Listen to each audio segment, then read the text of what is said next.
आखिरी आश यही जीवन की पूर्ण करना प्यारे। क्या? एक बार हृदय से लगा लो, ओ मेरे प्रियतम, तुम हमारे थे, तुम हमारे हो, तुम हमारे ही रहोगे, ओ मेरे प्रियतम। बस एक ही इच्छा है, बस। तो इस प्रकार भगवान कहते हैं भैया, लक्षणम भक्ति योगस्य, भक्ति योग के सारे लक्षण जिसके अंदर हैं। और जो अहेतुकी भक्ति करता है मेरी, अहेतुकी भक्ति किसको कहते हैं बंधुओं? चाहे कितनी विषम परिस्थिति आ जाए, फिर भी ठाकुर जी का जो प्रेम विश्वास हृदय में है वो डगमगाए ना। बंधुओं, विषम स्थिति आती हमारा सबसे पहले विश्वास खत्म होता है ठाकुर जी से। जो हम चाहते हैं वो ना हो, ऐसी स्थिति होते ही सबसे पहले विश्वास खत्म होता है, और विश्वास खत्म होते ही हमारी भक्ति नष्ट। ठाकुर जी कहते हैं भाई, अहेतुकी भक्त कैसा होता है? चाहे कुछ हो जाए जीवन में, उसके बाद भी कभी मेरी भक्ति उसके हृदय से जाए ना, ऐसा अहेतुकी भक्त मुझे प्रिय है। हम शिकायतों में लगे रहते हैं, आपने ये नहीं किया, ठाकुर जी ऐसा क्यों कर रहे हो, ये नहीं कर रहे। पर वैष्णव का स्वभाव कैसा बंधुओं कि अगर विपरीत स्थिति भी जीवन में आई है ना, तो उसको भी किसी ना किसी रूप से भगवत कृपा समझे। जैसे सूरदास, नेत्र नहीं थे, सूरदास जी को सब लोग जाके कहते, तुम 24 घंटे ठाकुर जी का भजन करते हो, ठाकुर जी ने तो तुम्हारे साथ कितनी निष्ठुरता की, आंख तक नहीं दी तुमको। बताओ, ठाकुर जी कितने निर्दयी बन गए तुम्हारे लिए, दुनिया को देखने के लिए आंख दी, तुमको आंखें नहीं दी, और फिर भी तुम उस भगवान का इतना भजन करते हो। सूरदास मुस्कुराए, बोले अरे लाला, तू अभी ठाकुर जी के रूप को समझा नहीं। बोले कैसे, क्या रूप है? बोले रूप ऐसा है भैया, हम किसी को वस्तु देते हैं, क्यों देते हैं? जैसे मां बाहर बाजार जा रही है, तो बाजार जाते समय दो पुत्र हैं, एक बड़ा एक छोटा, दोनों में से किसको घर की चाबी देके जाएगी? बड़े पुत्र को। क्यों? जिम्मेवार है। छोटे पुत्र को चाबी भी नहीं देगी, और कहो तो अपने संगे ही ले जाए गोद में। क्यों? बालक है, अभी अबोध है। बोले हम जिम्मेवारी किसको देते हैं? जो बुद्धिमान हो उसको देते हैं। लेकिन जो गैर जिम्मेवार है, जो ज्यादा बुद्धिमान नहीं, अबोध बालक है, मैया उसको गोद में लिए फिर घूमती रहती है। बोले अभी छोटा बालक है, कुछ भी खा जाएगा, कहीं भी गिर जाएगा। बोले भैया ऐसा ही हुआ है, तुम सबरे जिम्मेवार हो, इसलिए ठाकुर जी ने तुमको आंख दी। भैया गड्ढा आवे तो संभल के चलना, ऊंचाई आवे तो फलांग के चलना, हाँ रास्ते कैसे भी आए अपने आप देख के चलना, जिम्मेवारियां हैं तुम्हारे पास। पर मेरी जिम्मेवारी तो ठाकुर जी बोले ये गैर जिम्मेवार है, इसको तो मैं ही गोद में लेके चलूंगा, इसलिए मुझे तो आंखें ही नहीं दी है। मुझे आंख इसलिए नहीं दी क्योंकि मेरी उंगली पकड़ के तो स्वयं श्याम सुंदर चलते हैं आगे आगे। बोले भैया लाला सूरदास, तू अपने आप चलेगा, गिरगिरा जाएगा, चल तेरी उंगली पकड़ के मैं चलूंगा। इसलिए ठाकुर जी ने नेत्र नहीं दिए। तुमको नेत्र दिए मतलब तुम्हारी जिम्मेवारी तुम्हारे हाथ, गड्ढे में गिरे तो गलती तुम्हारी मानी जाएगी। पर मेरे को नेत्र नहीं दिए ठाकुर जी ने, क्यों? बोले अरे तो मैं रास्ता बताऊंगा, तू मेरी उंगली पकड़ के चल। वाह! ऐसे ही बंधुओं, जीवन की हर स्थिति, हर परिस्थिति, वैष्णव का स्वभाव है वो उसमें भगवत कृपा ही समझता है।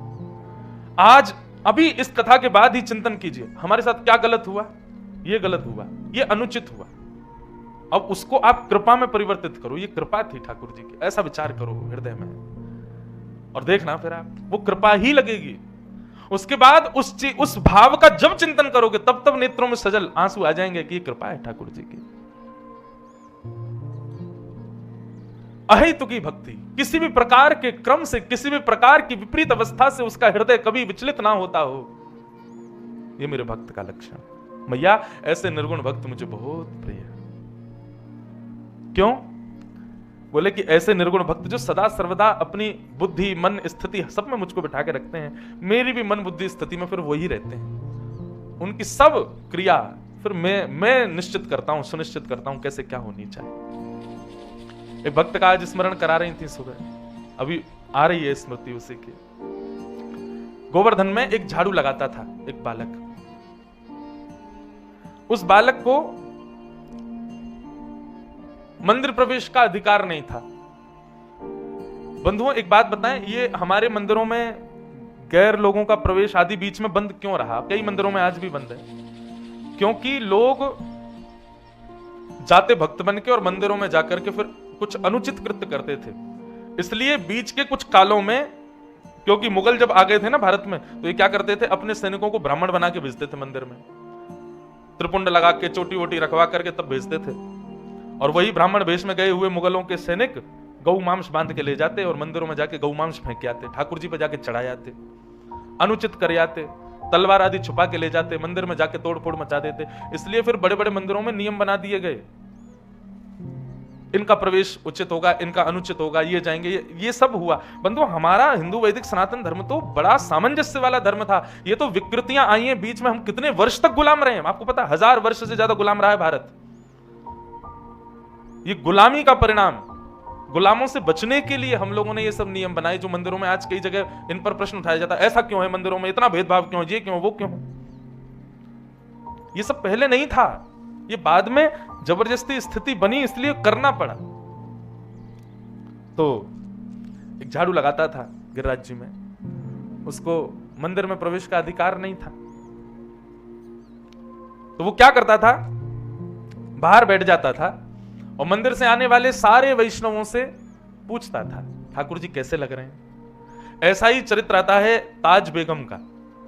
ताज बेगम अकबर की पत्नी हुई, उनको भी ठाकुर जी इतने प्रिय लगते थे, पर मंदिर में प्रवेश नहीं होता था। तो प्राचीन काल में भारत में खिड़कियां होती थी मंदिरों में, वहां खिड़की से जिनको अंदर प्रवेश नहीं, वो वहां से दर्शन करते थे। ताज बेगम को कई जगह दर्शन नहीं होता, तो बाहर बैठ जाती और दर्शनार्थियों से पूछती, कैसे लग रहे हैं ठाकुर जी। बोले ऐसे लग रहे हैं, ऐसे लग रहे हैं, ऐसे लग रहे हैं। आहा, उसी का चिंतन करके अपने चित्त में, और फिर एक सुंदर चित्र बनाती, और चित्र बना करके दर्शनार्थी से पूछती, भैया बस एक बार देख के बता दो, ऐसे लग रहे हैं ठाकुर जी। तो दर्शनार्थी कहते, अरे तुम तो ऐसा लग रहा है कि बिल्कुल भीतर के ठाकुर जी का चित्र खींच लाई हो, इतने सुंदर। प्रत्यक्ष जैसे ठाकुर जी भीतर होते थे वैसा चित्र बना देती थी ताज बेगम। अंदर तो जा नहीं सकती, सुन करके चित्र बनाती थी। और स्थिति ऐसी पहुंच गई ताज बेगम की कि करते करते करते अब तो यह हो गया था कि ताज बेगम बिना पूछे चित्र बनाती, और चित्र बना के केवल अपने प्रेम के प्रमाण के लिए दर्शनार्थी से पूछती, क्या ठाकुर जी ऐसे लग रहे हैं। बोले हाँ बिल्कुल ऐसे ही धर रहे हैं। अरे हमारी भी दृष्टि नहीं गई, तुमने जो जो माला पहनाई है ये भी ठाकुर जी ने पहनी है। तब ताज बेगम के नेत्र सजल होते कि अब मेरे चित्त में ठाकुर जी बैठ गए, मतलब जैसा मैं सोचती हूँ ठाकुर जी वैसे ही श्रृंगार करते हैं। ताज बेगम की इस कथा से हमने एक चीज सीखी, आपको बताएं, आप भी किया करो। ठाकुर जी के कभी मंदिर में जाओ ना, तो पहले ही बाहर से सोच के जाओ, ठाकुर जी अगर आज आपने मुकुट पहना होगा और उस मुकुट पर मोर पंख लहरा रहा होगा, नीचे सोने की मोती की लर लग रही होगी, या आपने आज नीला वस्त्र पहना होगा, या पीला होगा, या ऐसा पटका डाल रखा होगा, कुछ भी 5-6 चीजें सोच लो, इनमें से कुछ भी मिल गया तो समझ जाएंगे कि ठाकुर जी आप हमसे प्रेम करते हो। मैं तो बहुत करता हूं ये, राधारमन जी जाऊंगा पहले ही सोच लूंगा आज ठाकुर जी ऐसे ऐसे दिख रहे होंगे, नीले वस्त्र पहने होंगे, पीला पटका। अच्छा हम बड़े चतुर हैं, हम सोच भी 10-5 चीज लेते हैं तो एक आध मिल ही जाती है। हम क्यों ये बात स्वीकार करें कि ठाकुर जी ने हमको स्वीकार नहीं किया, हम तो हर अदबद के ठाकुर जी हमको मानते ही हैं अपना, इसलिए बहुत सारी चीजें सोच लो। पर एक बात बताओ, एक बार ऐसा हुआ था कि मैंने 5 चीजें सोची और 5 मिल गई। आप विश्वास नहीं मानोगे उस समय की स्थिति, ऐसा लगा मानो आकाश में उड़ गया हूं मैं, और कोई नहीं मंदिर में, बस राधारमन जी और मैं खड़े। तो कभी भी दर्शन करने जाओ ठाकुर जी का, पहले विचार करके जाओ, ठाकुर जी आज आपका श्रृंगार ऐसा होगा, ऐसा पटका पहना होगा, ऐसा होगा, या श्रृंगार के अलावा हर रोज श्रृंगार भी नहीं, कभी कभी ऐसे सोच के जाओ, आज गोसाई जी की अगर मुझ पर दृष्टि पड़ गई, उन्होंने मुझे तुलसी दे दी, उन्होंने मुझे माला पहना दी, उन्होंने मुझे प्रसाद दे दिया, कुछ भी हुआ तो समझूंगा कि आप मुझसे राजी हो। लेकिन इसके लिए एक सावधानी पहले ही बता दूं, अगर आपने जो सोचा वो वैसा कुछ भी नहीं हुआ तो उदास भी उतने ही हो जाओगे मंदिर में। उदास मत होना, कोई बात नहीं, ठाकुर जी आज स्वीकार नहीं, कल करोगे, अगली बार आएंगे तब करोगे। नाथ द्वार में जब हमारे लाल जी का प्रथम जन्मोत्सव हुआ, पहली बार श्री जी बाबा का दर्शन मैंने अपने जीवन में 2019 में किया, और प्रथम दर्शन करने के लिए जब गया तो लाल जी के सामने जब मैं खड़ा हुआ तो वहां बाहर वैष्णव थे, वो सब मुझे बोले ये वही वाले भैया हैं जिन्होंने गोवर्धनवास सांवरे गाया है। मुझे नहीं पता था ये पद वैष्णवों को इतना प्रिय है, मैं तो बस नाना जी की आज्ञा थी तो मैंने गा दिया।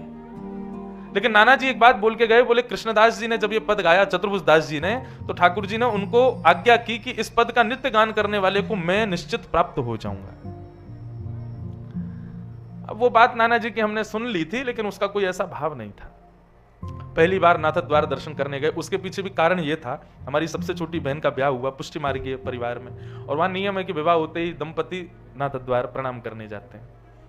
तो वे प्रणाम करने जा रही थी, उनका मुझ पर फोन आया, बोले तुम कहाँ हो? मैंने कहा मैं अहमदाबाद हूँ। बोले वहां से आ जाओ, 4 घंटे लगेंगे। मैंने कहा ठीक है, हम कभी गए भी नहीं, नाथ द्वार चलते हैं। प्रथम नाथ द्वारा दर्शन करने गया और सब बाहर से कह रहे थे, बोले भीतर वो पद जरूर सुनाना भैया गोवर्धनवास सांवरे। मैंने कहा सुना दूंगा। जैसे ही मैं ठाकुर जी के श्री जी बाबा के सामने गया, मुझे लगा ही नहीं कोई प्रतिमा है, ऐसा लगा कोई ग्वारिया बालक खड़ा है सामने। और उस समय पद की 2 पंक्तियां गाई ठाकुर जी के आगे, और पंक्ति गाने के पश्चात बस मन में ये भाव आया, लाल जी आप ब्रज से दूर क्यों आ गए? वृंदावन से नाथ द्वार पहुंचने में 10 घंटे लगते हैं, इतने दूर बैठे। मैंने कहा अरे ब्रजवासी से ऐसो कहा बैर इतनी दूर आके बैठ गए हो? लाल जी हम ब्रजवासी खूब सेवा करेंगे, चलो वापस हमारे संग। ये भाव अपने आप मन में प्रथम दर्शन में आया, और उसी का परिणाम बाहर आए। एक वैष्णव ने कहा महाराज जी आपका एक तोहफा हमारे पास है। मैंने लाओ दो, और वो हमको गिरधर लाल जी दे गए। बोले लो ये अब आपके संग सदा विराजेंगे। मैंने कि मुझ पर श्रृंगार का सौ भी नहीं आता। बोले ये सब करा लेंगे, आप ले जाओ बस, आज तक विराज रहे।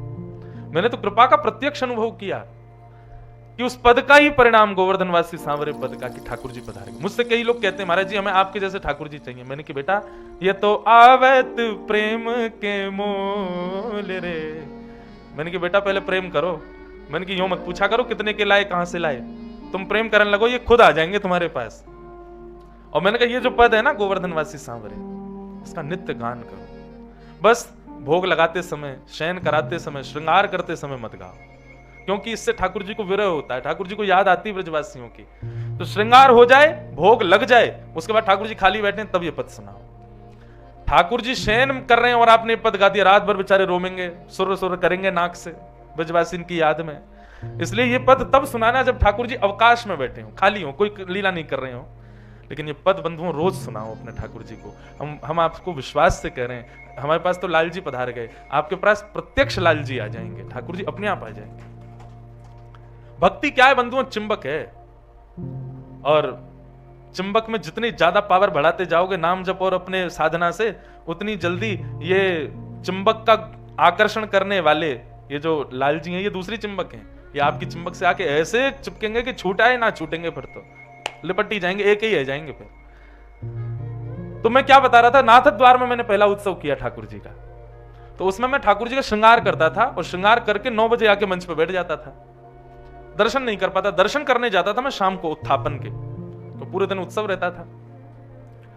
लेकिन एक वैष्णव बालक को सेवा दे रखी थी कि तुम हमारी तरफ से दर्शन करके आया करो। राजभोग में लाल जी का जो दिन का उत्सव होता है ना, वो राजभोग में धारण करते हैं। तो प्रथम दिन वो दर्शन करके आया, आकर के बताया, बोले महाराज, मैंने कि कैसे आज श्री जी बाबा कैसे लग रहे? बोले आज ठाकुर जी ने नीलो पिछोड़ा पहनो है, ऐसे पीछे अपने ऐसे धारण कियो है, इतनी सारी माला पहनी है, ऐसा चौकटा है, और ठाकुर जी आज कांच की हटरी में बैठे हैं। और संभवतः उस दिन हमारे लाल जी भी नीले पिछोड़ा में, कांच की हटरी में, वैसो ही श्रृंगार, वैसो ही मुकुट। मैं कही यार ये मैंने कही कि तू श्रीजी बाबा के दर्शन करके आई, तू हमारे लाल जी के क्यों करके आयो? बोले मैं लाल जी के नहीं, मैं श्रीजी बाबा की करके आया हूं। मैंने कहा ये कैसे होगा? मैं तो सुबह अपने लाल जी को ऐसे बनाया, और शाम को जब मैं उत्थापन में जाता तो प्रत्यक्ष प्रमाण हो जाता कि लाल जी वैसे ही बैठे जैसे हमारे लाल जी। मैंने कि चलो आज प्रथम दिन ठाकुर जी ने एक जैसा श्रृंगार किया, बिना पता, मुझे पता नहीं था, फिर भी ठाकुर जी का एक श्रृंगार, तो मैंने कि चलो लाल जी प्रसन्न है इस उत्सव से। अगले दिन हमने ठाकुर जी को लाल पिछोड़ा धराया, और अगले दिन मोतियों की हटरी में हमारे लाल जी बैठे। मैं दर्शन कथा करने आ गया। कथा करने के बाद में वो बालक फिर मिला। मैंने कहा हाँ भाई आज ठाकुर जी कैसे लग रहे हैं? बोले आज श्री जी बाबा ने लाल पिछोड़ा पहनो है और मोती की हटरी में विराज रहे। मेरे हाथ पांव कांपे। मैंने कि भाई तू यार तू सही बता। बोले सही बता रहा हूं महाराज जी। और शाम को फिर उत्थापन में मैं दर्शन करने गया तो वैसे ही ठाकुर जी। मैंने कहा ये कुछ तो बात है। अगले दिन मैं सोच के बैठा, मैंने कि आज मैं ऐसा श्रृंगार करूंगा जो श्री जी बाबा धारण इन दिनों में करते ही नहीं है, तब पता चलेगी। और हमने अपने ठाकुर जी को सेहरा बांध दिया, दुल्हा बना दिया अपने लाल जी। मैंने कि अब ये जनवरी के समय अब काय को सेहरा पहनेंगे ठाकुर जी। और उस दिन ठाकुर जी नीली हटरी में विराजमान हो गए। अब मेरे कथा में कम मन लगे, मुझे यूं लगे कब कथा पूरी हो मैं उससे पूछूं कि आज ठाकुर जी कैसे दिख रहे हैं। कथा पूरी करके जैसे ही मैंने पूछी, मैंने कि भैया एकांत में ले जाके मैं जल्दी बता, बाहर लोग खड़े प्रणाम करो। मैंने तुम खड़े रहो, तू बता पहले ठाकुर जी कैसे लग रहे हैं। बोले आज श्री जी बाबा ने सेहरा पहना है। जैसे ही उसने ये बात कही, मैं सत्य बताऊं नेत्रों से अविरल अश्रुधार, नीली हटरी में ठाकुर जी विराज रहे। अभी भी सोच रहा हूं, मेरे रोंगटे खड़े हो रहे, नेत्र सजल हो रहे। कैसे कृपालु नाथ। तो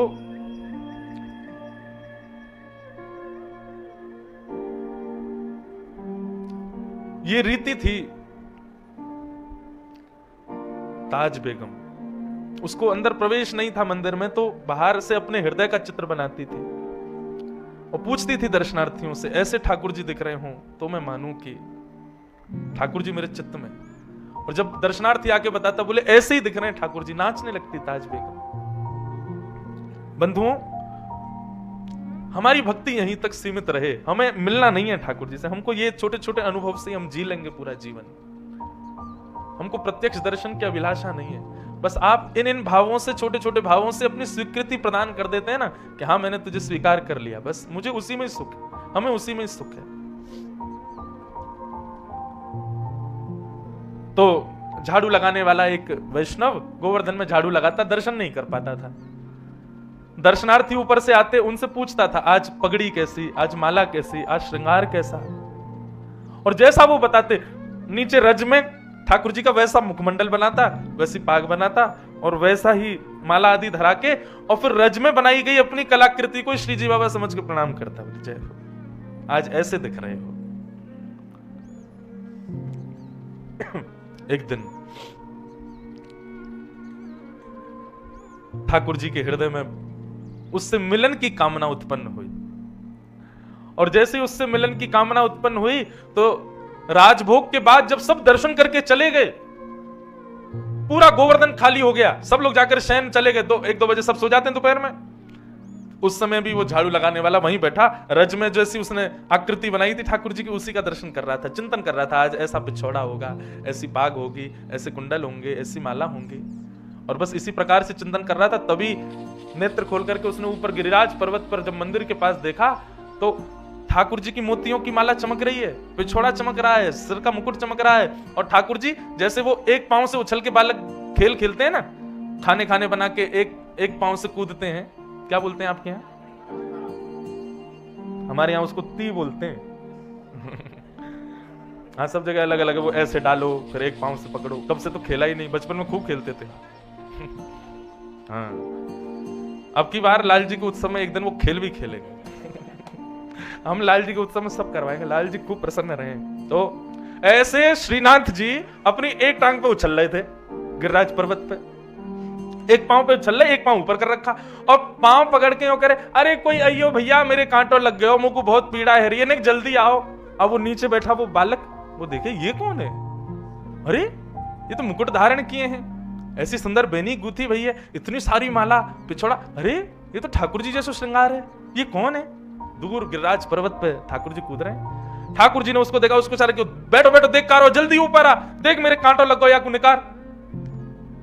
वो घबरावे, इधर उधर देखे, कोई देख तो नहीं रहा है, वो कोई नहीं है। ऊपर ज्यों ज्यों समीप जावे ठाकुर जी की, ज्यों ज्यों कमल नैन ठाकुर जी, सुंदर थोड़ी को चुबुक चमक रहे हो है, माथे को रोरी को चंदन चमक रहे हो है, ऐसी सुंदर ठाकुर जी की छटा देख करके जैसे जैसे सिड्डी पे ऊपर चढ़े, त्यों त्यों मूर्छा आती उसको। वो मूर्छित होता, फिर संभालता, फिर चढ़ता, फिर मूर्छित होता, फिर संभालता, फिर चढ़ता। ठाकुर जी के अति समीप पहुंच गया, वही मूर्छित हो गया। ठाकुर जी ने सिर पर हाथ फेरा, होश में आया, बोले लाल जी आप ही हो? बोले हम मैं ही हूं लाला, मैं तो यहाँ मारे बुला रहा हूं, मेरे ना कांटो लगो पाँव में, जल्दी चल निकाल दे याकू। ठाकुर जी जिन चरणों को किसी को नहीं देते, सीधे उसकी गोद में पधरा दिए, ले चरण थे, कांटो निकाल दे। उसके हाथ कांप रहे, मुख कांप रहा है, वो समझ नहीं पा रहा मैं क्या करूं, कहां ठाकुर जी कांटे लगे। ठाकुर जी बोले पामन के तलवा को ऐसे हाथ से मल के देख, वहां मिलेगा। ठाकुर जी के श्री चरण कमलों के तलवे, जहां पे वज्रांग कुशध्वज सरोरुहलांचनाड्यम उत्तुंग रक्त विलसन्नक चक्रवाल, देवता आदि कहते हैं जिसका स्पर्श किसी को प्राप्त नहीं होता, वो उस झाड़ू लगाने के वाले की गोद में देती है। बोले ले धूड़ी भैया कांटो कहां है? वो देख रहा है, तभी उसको मिला। बोले हाँ जय मिल गए कांटो। बोले इसको निकाल दे। कोमल ठाकुर जी के चरण, बिल्कुल कमल जैसे चरण, निकाले उंगली से, निकाले नहीं, और भीतर चलो। अरे दारी के तने तो और भीतर घुसाई दियो, अब मुझको और पीड़ा आ रही है। बोलो ठाकुर जी कैसे निकालूं? बोले ऐसे ना निकालो, सुन तू पाम पकड़ के और अपने दांतन से निकाल। बोला मेरे प्राण निकल जाएंगे नाथ, इतनी कृपा मत करो। बोले तू, तेरे प्राण ना निकलेंगे, मेरे निकल रहे हैं, जल्दी निकाल। जबरदस्ती कृपा कर रहे हैं उसके ऊपर, और वो कोई कांटा लगा थोड़ी है, बस उस पर कृपा करनी है ठाकुर जी को। उसके मुख के पास अपने चरण दे दिए, और वो अपने दांतों से ठाकुर जी के कांटे को निकाल रहा है। ठाकुर जी बोले चल, अब मुंह को लेके चल। बोले कहां चलना? बोले आज गोविंद दास अपनी खिरक में दाल बाटी बना रहा है, बाकी दाल बाटी खावे जाऊंगा मैं। चल ले चल मुकु। अरे ठाकुर जी, ये सब गोविंद दास आदि अष्ट सखा, ये लोग बड़े अपरस में रहते हैं, शुद्धता पवित्रता का बड़ा ध्यान रखते हैं। आप मेरे से छुप गए हो, ये भी इनको पता चल गई तो मुझे मार देंगे महाराज जी। ठाकुर जी बोले तेरे संग मैं हूं ना, चिंता क्या करे, चल अपने कंधा पे बैठा ले। ठाकुर जी उसके कंधा पे बैठ गए और सिर पकड़ लिया और वो लेकर के जा रहा है। सोचो छवि कितनी सुंदर, एक नन्हा सा झाड़ू लगाने वाला बालक अपने कंधा पे श्री जी बाबा को लेके जा रहा है और ठाकुर जी उसको बता रहे हैं, सुन सुन सुन, देख वो गोविंद स्वामी की खिरक आ गई है। बोले हाँ। बोले तू यहीं मुंह को उतार दे और तू यहीं छुप जा, मैं जा रहा हूं। और सुन, यहीं रुक जाइयो, तेरे का जो बाटी मैं ले आऊंगा, तो भी भूख लगी होगी। ठाकुर जी उतर करके गए, गोविंद स्वामी कदम खंडी में जाकर के बैठे। गोविंदास बोले आ गए जय जय? बोले हाँ आ गो। अच्छा, ये लीलाएं सबको नहीं पता होती थी अष्ट सखाओं के साथ। राजभोग के बाद ही ठाकुर जी लीला करते हैं बंधु। ये वृंदावन में जो लोग सोचते हैं 12 बजे के बाद मंदिर बंद, ठाकुर जी सो रहे हैं, गलत सोच रहे हो आप।